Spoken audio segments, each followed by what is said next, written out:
Hey there everybody, friendly neighborhood webhead here. Yeah, I know, it's been a while since I uploaded a video, and I apologize for that. But here I am again, and today I'm going to be discussing the top 5 films I'm most looking forward to in 2017. As we all know, the new year is practically at our doorstep, and with the new year comes many new things. And one of these many new things is a slew of epic and amazing films that they're going to be amazing. If this year was awesome, 2017 is definitely going to be a contender for one of the best years in the film industry. And well, today I'm going to give a top 5 of my most anticipated films of next year. So then, let's get to it, shall we? Coming in at number 5, we have Despicable Me 3. Now that the trailer for this film came out a few days ago, and I watched it and I found myself laughing so hard. I mean, I really love the Despicable Me films because Illumination Entertainment, they made a name for themselves with these films, and you know, in the trailer you could see that trademark whimsical humor, and well, we have Gru and Lucy Wilde back in the fray, but Margot, Edith, and Agnes are notably absent from the trailer. Well, I mean, of course, this is just the first of what'll probably be a few trailers of the film, so maybe in another trailer we'll see the girls, because it would be pretty strange if they were not, you know, in this film, because they're an integral part of the first two. So I really hope that they, you know, they are not absent from the third film, because in particular I love Agnes. She's just an adorable little ball of awesomeness. And well, yes, Despicable Me 3. The villain looks hilariously funny, and Gru looks to be up to his usual antics and has a few gadgets up his sleeve. And well, that's my number 5. At number 4, we have Pirates of the Caribbean, Dead Men Tell No Tales. Now that I love the Pirates of the Caribbean film franchise, it's a very entertaining and thrilling, you know, set of adventures.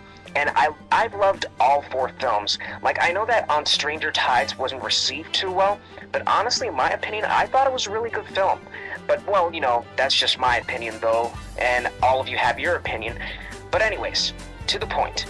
Dead Men Tell No Tales is the 5th installment in the Pirates of the Caribbean film franchise. And we got a teaser of the film about, I think, around a month and a half or 2 months ago. And we only got a vague glimpse of what the film will be about. We saw Captain Salazar, who's to be the villain. You know, he was antagonizing Will Turner's son, asking for Jack Sparrow. And apparently it seems that Jack Sparrow has yet again sunk himself in deep water, because it seems that he's crossed every single pirate in the 7 seas, and it looks like Salazar wants to settle a score with him. And, well, in general, I loved the tone of the teaser. It was really dark, but at the same time it had that little bit of humor with Salazar at the end. And, well, I'm looking forward to seeing what Dead Men Tell No Tales will have to offer. Of course, seeing Johnny Depp back as Jack Sparrow will be one of the major highlights, but also Orlando Bloom is returning as Will Turner. And that's something very, very exciting, because the last time we saw him was at World's End back in 2007. And you know, funnily enough, this film coming out next year, it'll make exactly 10 years since At World's End came out, and the gap between At World's End and Dead Men Tell No Tales is exactly 10 years. Oh, wait a minute. Davy Jones, he can only step on land once, you know, one day every 10 years. See the connection there? But anyways, though, this film, it looks like it's going to be amazing, and I can't wait to see a new trailer for it. And also next year, we have Transformers: The Last Knight, the 5th installment in the Transformers live-action film franchise. And this is my 3rd most anticipated film of next year. And, well, you know, despite what people say about the films and, you know, and how they're heavily criticized, I really, really love these films. I've loved every single installment. And true, while, you know, the unnecessary pervy humor kind of really murks the franchise's reputation, I love the action sequences, I love the Autobots and Decepticons, you know, the overarching narrative of good versus evil, And, the whole theme about, Optimus trying to defend humanity and the Decepticons always wanting to, cause mayhem and destruction. And, well, the trailer that we got for The Last Night was particularly interesting. Oh, and for those who didn't notice, I really loved when Anthony Hopkins said, "Without sacrifice, there can be no victory."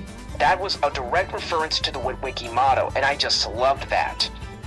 And something that really caught everyone's attention, caught everyone's attention or practically hit him on the head with their attention, was that little scene with Optimus Prime about to kill Bumblebee.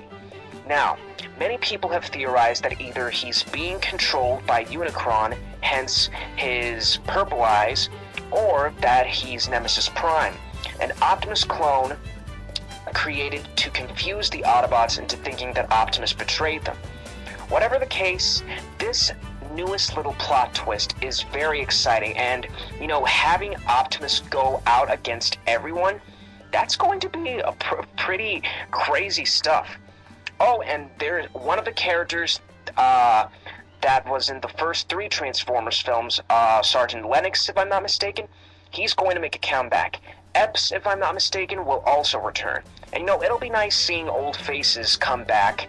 And I think I'd also heard that John Turturro was coming back, and I really enjoyed him in the first 3 films, and he'll no doubt be hilarious in The Last Night. But nevertheless, though, The Last Night seems to have a more desperate tone, and I just can't wait to see what's going to happen, where the story goes next, and what's, going on with Optimus in general. But yes, The Last Night, it's going to be an amazing film indeed. At number 2, we have SpiderMan Homecoming.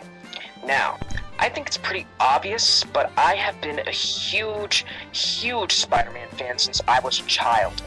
He's the main hero that got me into the Marvel Universe. And I just love Spider-Man with all my heart, and I really loved when he appeared in Civil War. That was like a dream come true for all Spider-Man fans everywhere.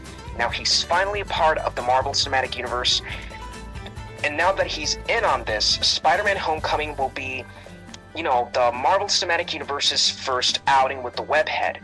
And from the trailer that was released to us in the internet, it was just, oh my god, the trailer promises, the film to be just an amazing, hilarious, and action-packed ride. Everything, the tone of it, it's what you expect from a Spider-Man film.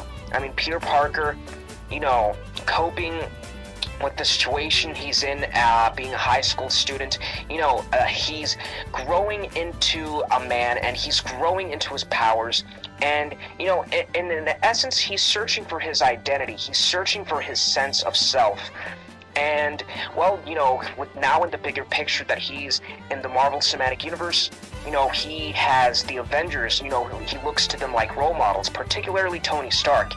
And, well, I'm just really excited to see how this dynamic is going to work. And Vulture looks like he's going to be a very intimidating villain.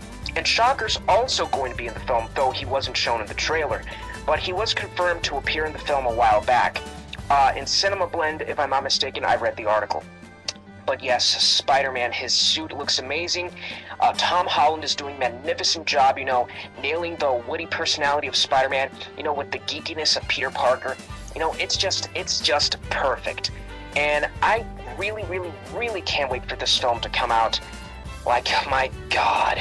And I can't wait for him to appear alongside the Avengers, fighting against Thanos in Infinity War, or whenever he appears. It's just going to be awesome. And this is definitely one of my most anticipated films of next year. And I can't be more excited for it. And at number 1, without a doubt, my most anticipated film of next year is Star Wars Episode VIII. Now then, it goes without saying that when The Force Awakens released last year, well, it practically blew everyone's minds. It was a definitive revival of the Star Wars franchise, and I really loved this film. I loved all the callbacks, to the previous entries in the Star Wars saga. I loved the new things that it offered up to the table. It was a perfect blend of old and new for old and new fans alike. And, you know, the giant cliffhanger that the film left us with, of Rey meeting with Luke Skywalker. Like, my God, that was a beautiful ending, and at the same time, it was one of the most cliffhangerish endings I've seen in films. And, well, I'm just really, really excited for Episode 8. But, you know, we haven't had all that much information about the film. Like, you know, details about the film have been kept under wraps, you know, very hush-hush. But that's good because, you know, it makes us more excited to know what's going to be, you know, going on in the film. But one thing that we do know is that this film, Episode 8, is going to start exactly after, you know, it'll pick up exactly after the end of Episode 7. Meaning that just where we saw them last year is where we're going to see them again next year.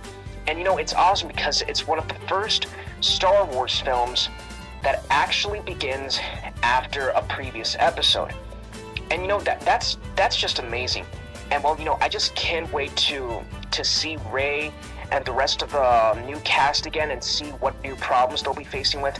I can't wait to see how Kylo Ren will be this time around, if he'll be more powerful or not. Most undoubtedly, I'm just really excited for Luke Skywalker in general, because I'm thinking he's going to have a very significant role in Episode 8, particularly in Rey's training. But overall, you know, I mean, this is like the next film in the Skywalker saga, and, you know, all of us Star Wars fans are on edge. We want to know what happens. You know, we want to see what happens next. But, you know, curious enough, I mean, ever since, you know, Episode 8 was announced, well, okay, it was announced, but Rogue One came out, just, you know, recently, and we still haven't gotten a subtitle for Episode 8. It just remains Episode 8 at the moment. But, well, we'll see what new information we can get, in the coming year. But overall, my God, I just can't wait for Episode 8. As a Star Wars fan, I am just literally on the edge of my seat, waiting for what news we'll get on the film. It's just going to be awesome, and I really can't wait. And Star Wars Episode 8 is my definitive number 1. So yeah, those are my top 5 most anticipated films of 2017. What about all of you? What films are you all looking forward to the most for next year? You know, whatever films you're waiting for, just let me know in the comment section below. And if you like this video, please make sure to subscribe. But anyways, this has been Friendly Neighborhood Webhead, signing out.